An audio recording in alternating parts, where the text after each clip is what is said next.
গত সপ্তাহে হঠাৎ করে 2 দিন ছুটি পেয়ে চলে গিয়েছিলাম দীঘাতে। তবে ট্রেনে নয়, আমরা গিয়েছিলাম WBTCর এসি ভলভো বাসে।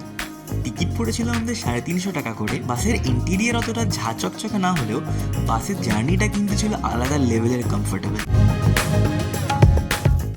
জার্কিং একদমই ছিল না, আর মাত্র 4 ঘন্টায় আমাদের পৌঁছে দিয়েছিল দীঘাতে।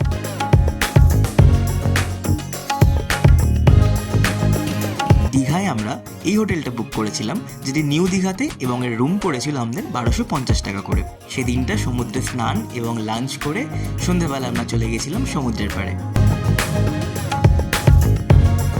সাথে ট্রাই করেছিলাম স্কুইড, চিকেন কাবাব এবং ভেটকি ফ্রাই। এর মধ্যে থেকে ভেটকি ফ্রাইটাই আমার সেরা লেগেছিল। পরদিন বিকেলবেলা আবার দীঘা থেকেই এসি বাস বুক করে আমরা ফেরত চলে এসেছিলাম।